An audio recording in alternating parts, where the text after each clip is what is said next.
Le président de la République sur le chemin de fer de Niamey ce matin à la gare ferroviaire Issoufou Mahamadou est allé personnellement constater l'avancement des travaux de réalisation de la voie ferrée. Pour que la fête soit belle à Dosso le 18 décembre prochain, rencontre entre le président du comité intersectoriel chargé de l'organisation de la fête et les opérateurs économiques pour le rôle important qu'ils jouent dans la chaîne. En prélude à la tenue de la 4e session du comité de haut niveau sur la sécurité alimentaire dans l'espace UEMOA, les différents ministres de l'agriculture et de l'élevage des 8 pays ont tenu une réunion ce matin. Mesdames et messieurs, bonsoir. Merci de votre fidélité de suivre ce journal. Les travaux sur le chemin de fer Niamey-Cotonou en passant par Dosso se poursuivent activement à Niamey, un chantier qui tient à cœur au président de la République. Le chef de l'État s'est d'ailleurs rendu ce matin sur le chantier pour constater l'avancement des travaux. D'amples explications ont été fournies au président Issoufou Mahamadou qui tient à se rendre à Dosso par le train pour les festivités entrant dans le cadre de la fête du 18 décembre. James Didier. C'est sous une pluie fine que le président de la République Issoufou Mahamadou a effectué cette visite pour constater de lui-même l'état d'avancement des travaux de construction de chemin de fer dont l'arrivée du train de la cité de Germokoy en provenance de Niamey est prévue pour le 18 décembre prochain, date qui coïncide avec le 56e anniversaire de la République, instituée fête tournante qui sera célébrée cette année à Dosso. Cette visite intervient un mois après l'inauguration officielle de la gare ferroviaire de Niamey par le chef de l'État en présence de ses homologues du Bénin et du Togo. Accordant ainsi un intérêt particulier à cet ambitieux projet de construction de chemin de fer, le président de la République a trouvé une équipe très engagée et déterminée à relever le défi, celui d'atteindre la ville de Dosso le 18 décembre prochain avec une réalisation de pose de la rail de 2 à 3 mètres par jour en ville et de 1 km à 2 km par jour à la sortie de Niamey. On a déjà réalisé depuis dimanche dernier, date à laquelle on a démarré les travaux, 350 mètres d'alignement de rails et de traverses. Ce chantier va progresser jusqu'au péage à la sortie de Niamey. En parallèle de ça, dès qu'on va avoir un tronçon suffisamment long, on va commencer à ballaster les voies et à régler finement les rails. La voie ferrée arrivera à Dosso le 18 décembre. Pour l'instant, il n'y a pas de difficulté majeure. Les services de l'État nous aident au quotidien pour surmonter toutes les petites problématiques que l'on peut rencontrer. Aujourd'hui, la vitesse de pose est de l'ordre de 200 mètres par jour. Comme on est en site urbain, il est difficile de mécaniser plus sans gêner la circulation, donc on travaille beaucoup à la main. Dès qu'on sera sorti de Niamey, on va mobiliser plus de moyens mécanisés pour essayer d'atteindre une cadence de pose entre 1 et 2 km par jour. Tout le processus de la pose de la rail en passant par le boulonnage, l'interface, la terre pleine, la soudure, la qualité des matériaux, toutes ces explications ont été données au président de la République Issoufou Mahamadou qui a salué et encouragé cette équipe du groupe Bolloreux pour le bon déroulement des travaux. Il vient de vous dire qu'on va avancer en moyenne, comme cela a été annoncé, à la cadence de 1 km par jour. Pour l'instant, en ville, la cadence est plus faible, mais dès qu'on sera en rase campagne, la cadence va s'accroître. En tout cas, la moyenne sera de 1 km de rail par jour. D'ici Dosso, c'est 135 km. Donc, en moyenne, sur 135 jours, on doit pouvoir finir le chantier. Faites le calcul, 135 jours à partir de maintenant, je pense qu'on sera largement avant le 18 décembre. Et par conséquent, j'ai l'espoir que la promesse qui est faite, qu'on puisse se rendre à Dosso le 18 décembre en train pour fêter le 56e anniversaire de la République, cette promesse sera tenue.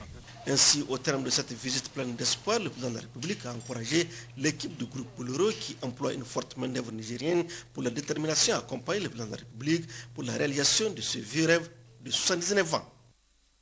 C'était donc la visite du chef de l'État sur la voie ferrée. Rendons-nous donc à présent à l'Assemblée nationale, là où les députés n'arrivent toujours pas à s'entendre sur l'élection des 2 membres complétant la composition du bureau de cette institution. Après maintes concertations pour une sortie de crise, un certain nombre de députés ont proposé la mise en place d'un comité qui se chargera à faire des propositions pour une solution définitive afin que l'Assemblée nationale continue ses activités pour le bien-être des populations. Proposition acceptée par le président Mamadou de cette institution et qui a émis le vœu de voir ce comité composé de 15 membres, 5 de la majorité, 5 de l'opposition et 5 membres de députés issus de l'opposition qui soutiennent l'action du gouvernement.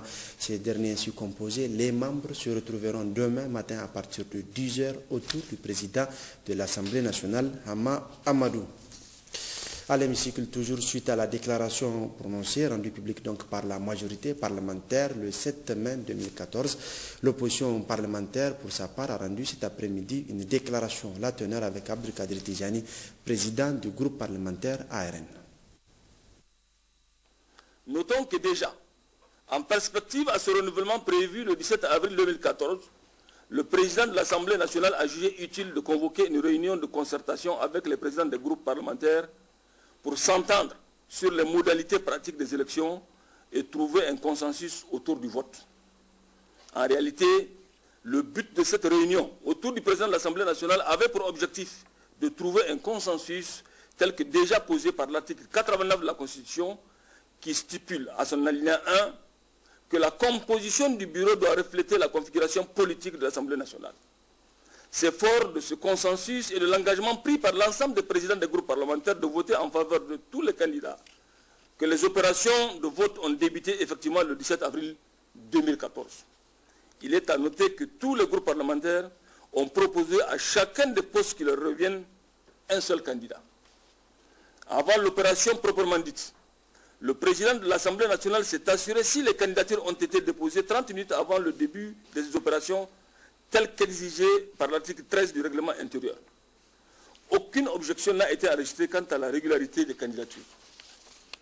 Alors que tout le monde s'attendait au respect de la parole donnée, c'est-à-dire celui de voter tous les candidats, quelle ne fut la surprise de l'opposition de constater que sur les 12 postes à pourvoir, la majorité a décidé de ne pas accorder les voix nécessaires pour faire élire les 2e et 3e vice-présidents de l'Assemblée nationale, respectivement celui du groupe parlementaire de l'ARN et de l'Oumana. En effet, tant que ce sera la Constitution que notre pays s'est souverainement donné, nous n'avons aucune raison de craindre une quelconque victoire de la force sur le droit. À cet égard, son Excellence Hama Amadou, président de l'Assemblée nationale, élu pour la durée de la législature, a tout notre soutien dans le noble combat qu'il mène conformément à son serment pour une institution parlementaire forte et crédible. Niamey a abrité depuis ce matin au Palais de Congrès une réunion des ministres de l'Agriculture et de l'Élevage des 8 pays de l'Union économique et monétaire ouest-africaine UEMOA. Et c'est le ministre d'État, ministre de l'Agriculture, par ailleurs, président de ce Conseil des ministres, qui a ouvert les travaux de cette rencontre dont l'objectif consiste à préparer la 4e session du comité de haut niveau sur la sécurité alimentaire dans l'espace communautaire. Sen Soumela Ibrahim et Sani Souf. Cette réunion préparatoire de la 4e session du comité du haut niveau sur la gestion alimentaire dans l'espace UEMOA vise à faire l'état d'exécution des recommandations des sessions précédentes, mais pas seulement. Elle va aussi mesurer l'état d'avancement des actions et identifier des pistes d'action à proposer aux 10 comités. Cette réunion doit donc nous permettre de créer les conditions pour consolider nos avancées dans la quête quotidienne de réalisation de la sécurité alimentaire et nutritionnelle dans notre espace. Nous devons aujourd'hui examiner les conclusions et les recommandations de nos experts en vue de soumettre les plus pertinentes au comité de haut niveau. D'ores et déjà, les experts ont travaillé 2 jours durant en vue de soumettre des orientations techniques sur chaque point inscrit. La situation agricole et alimentaire au Sahel et en Afrique de l'Ouest et les perspectives. L'état de mise en œuvre des recommandations de la 3e réunion du comité de haut niveau sur la sécurité alimentaire dans l'espace UEMOA. Le programme communautaire décennal de transformation de l'agriculture pour la sécurité alimentaire dans l'espace UEMOA.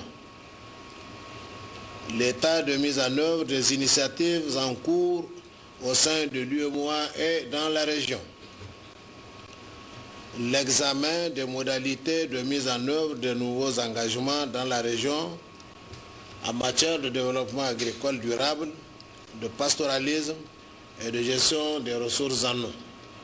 Environ 3,9 millions de personnes sont actuellement dans une situation nécessitant une assistance pour couvrir leurs besoins alimentaires. Et ce nombre passera à 6 millions en période de soudure vers la période de juin à août. Dans la capitale, toujours, le président du comité intersectoriel chargé de l'organisation de la fête du 18 décembre 2014 a rencontré ce matin à Niamey les opérateurs économiques. Objectif échanger et informer ces derniers sur les préparatifs de la fête afin de les sensibiliser sur le rôle combien important qu'ils peuvent jouer pour la réussite de cette fête nationale. Sekinato Abdou Siddikou.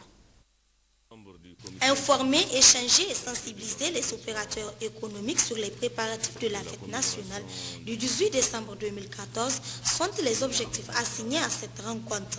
Une rencontre organisée par le comité intersectoriel chargé de l'organisation de la fête du 18 décembre.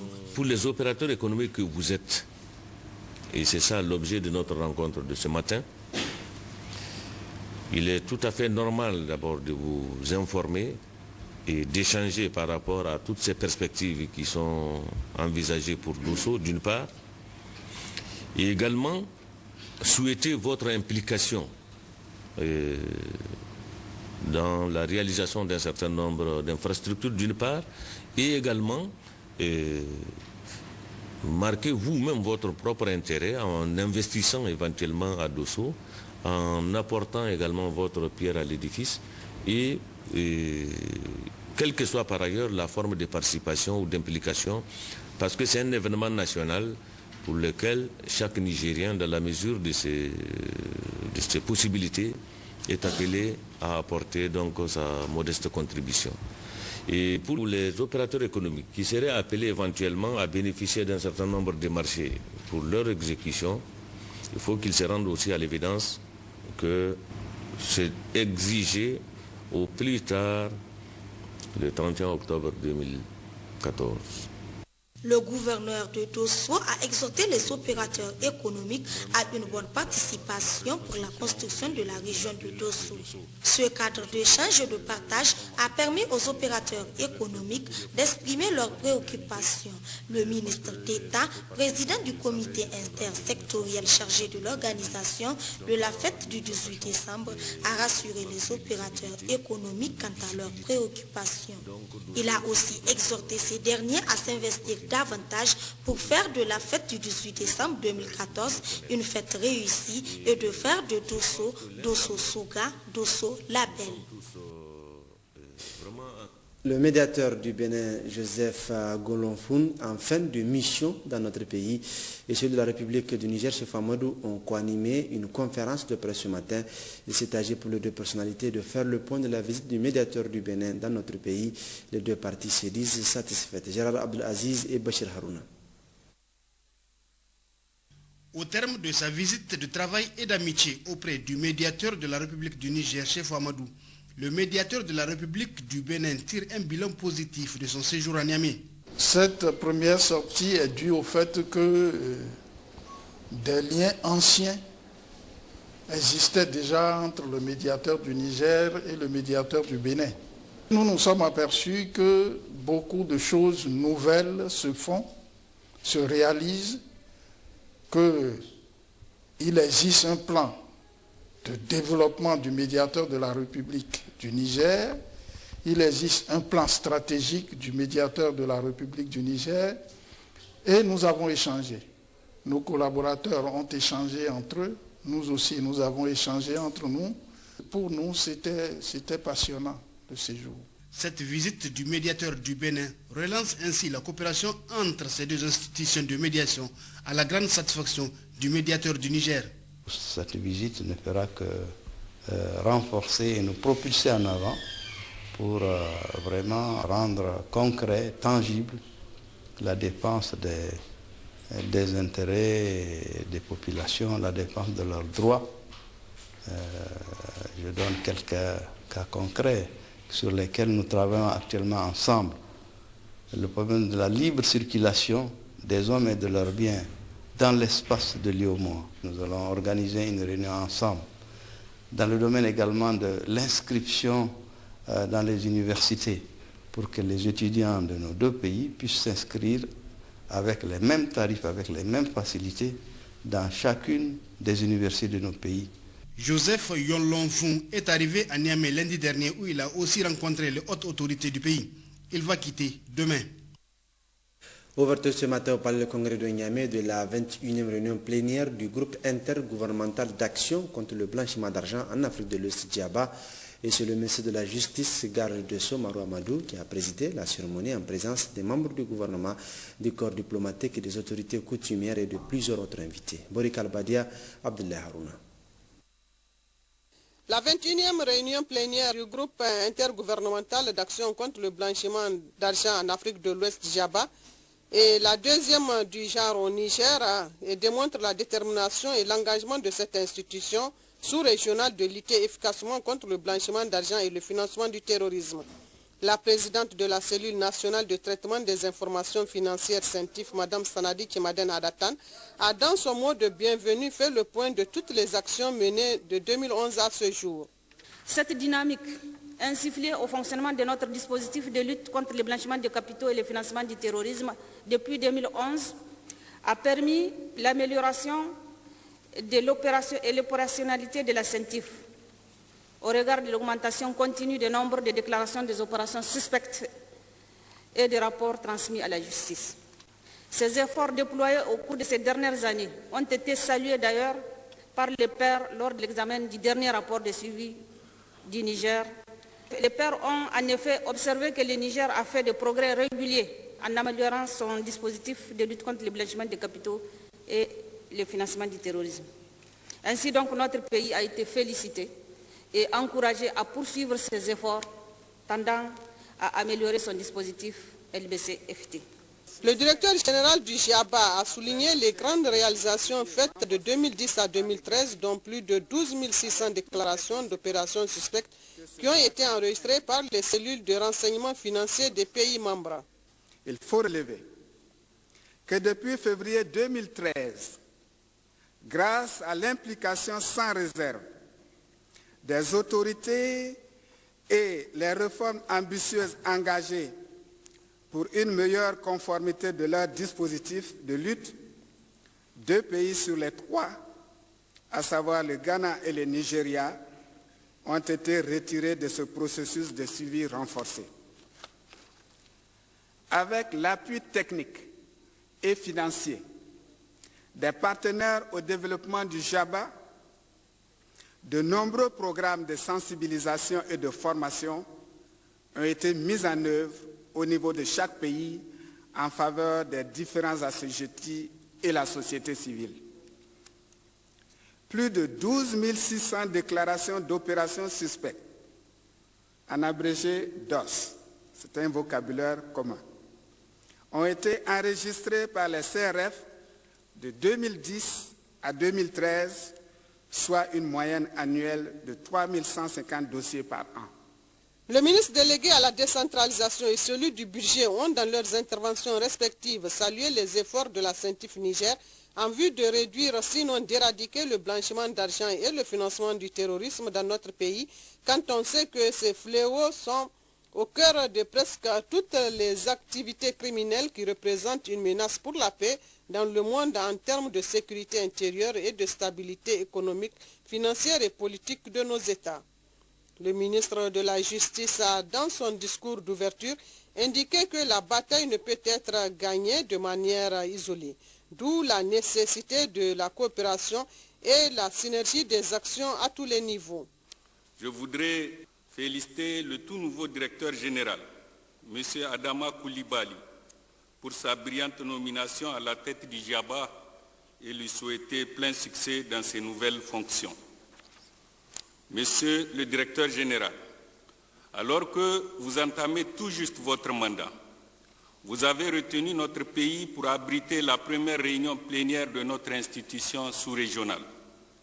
C'est là un signe indéniable de la grande amitié que vous avez pour le Niger et je vous en remercie au nom du président de la République et du gouvernement. Mesdames et messieurs, je voudrais remercier chacune et chacun d'entre vous pour votre présence remarquable à cette réunion plénière du Djaba. Cela montre votre volonté sans faille à mener ensemble une lutte sans merci contre le blanchiment d'argent et le financement du terrorisme de manière concertée au sein de notre communauté ouest-africaine.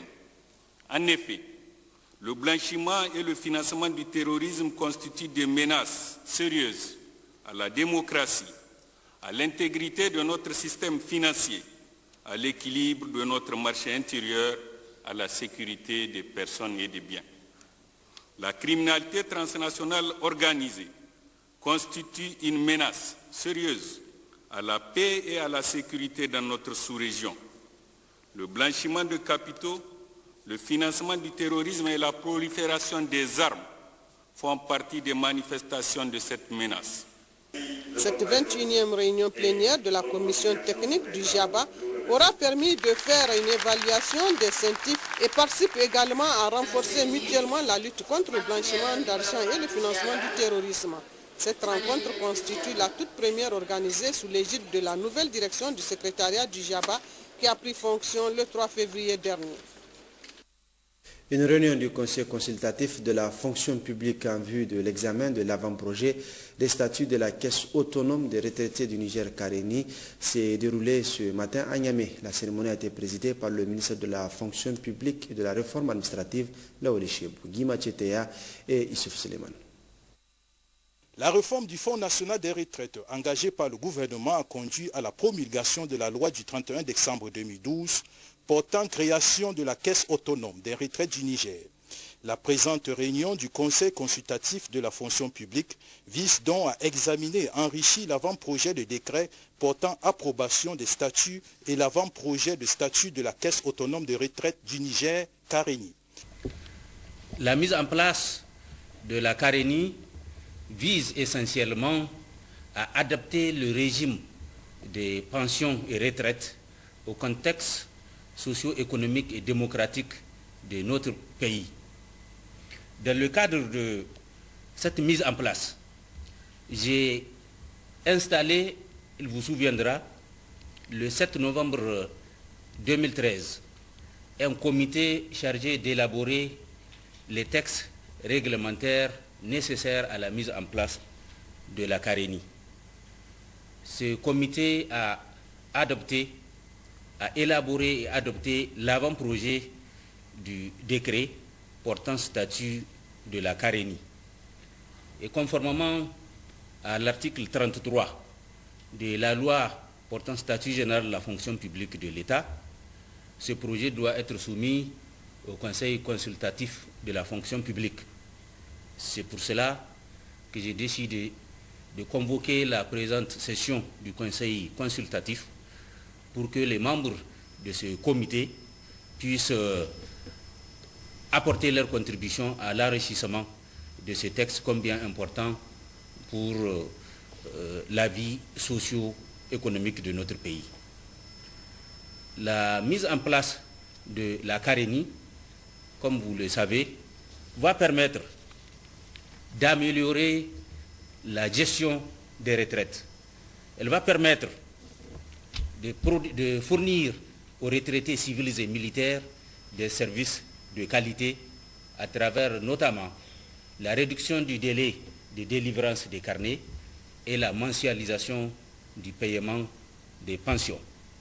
Il faut noter que la création de la Caisse autonome de retraite du Niger est un vœu cher au président de la République visant l'amélioration de la gestion des retraités en vue de leur fournir des services de qualité. Autre rencontre des femmes entrepreneurs cette fois-ci ce matin au Palais du Congrès sur le thème entrepreneuriat féminin, un pilier pour la promotion du leadership féminin. Cette rencontre organisée par le ministère en charge de la promotion de la femme et du genre vise à échanger et identifier les difficultés rencontrées par les femmes en vue de dégager des pistes pour promouvoir l'entrepreneuriat féminin au Niger. Plusieurs invités ont pris part à cette cérémonie. Khadijatou Hassan, Askou Jibrilla. Cette rencontre s'inscrit dans le cadre des activités commémoratives de la Journée nationale de la femme édition 2014 qui a comme thème promotion du leadership féminin au Niger. Et pour y arriver, les femmes doivent mener un combat, à souligner la ministre en charge de la promotion de la femme. Mesdames les entrepreneurs, chères sœurs, comme vous le savez, le combat des femmes est de divers ordres à savoir politique, sociale et économique. Vous devrez donc vous armer de courage et de détermination pour gagner ce combat. Et c'est cela l'émergence du leadership féminin. Les femmes jouent un rôle très important dans nos économies. Aussi, elles constituent une force vive, un capital humain essentiel à mobiliser de manière plus efficace pour une impulsion nouvelle au développement économique et social. Ainsi, la présente rencontre qui nous réunit aujourd'hui offre l'opportunité de partager avec vous vos expériences et votre parcours à travers des communications portant sur 4 panels.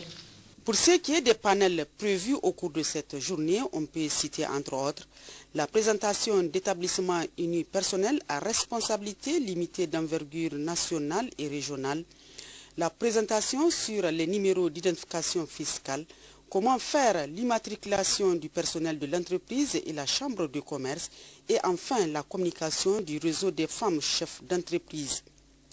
Et tout ceci vise un seul objectif, déceler les difficultés rencontrées en vue de trouver des perspectives d'avenir pour l'émergence de l'entrepreneuriat féminin au Niger. Les activités de la semaine scientifique, sportive et récréative des élèves du lycée d'excellence sont officiellement lancées ce matin. Et c'est la ministre des enseignements secondaires qui a donné le coup d'envoi de cette 3e édition des journées scientifiques des élèves du lycée d'excellence qui cette année a pour terme l'énergie au service du développement. Mariam Dakou, Hadiza Hamidine. Cette cérémonie ayant regroupé autour de la ministre des enseignements secondaires et des responsables du lycée d'excellence de Niamey, le ministre en charge de la jeunesse et des sports et son homologue de l'emploi, ainsi que les élèves du dit lycée et ceux des autres établissements scolaires de Niamey, marquent donc le lancement officiel de la 3e édition de la semaine scientifique de l'élève du lycée d'excellence. Cette année-ci, nous avons choisi comme thème l'énergie au service du développement. En effet, nul n'ignore l'importance de l'énergie dans un pays comme le Niger, dont le rêve est de se développer sur le plan économique et qui dispose d'importantes potentialités dans ce domaine.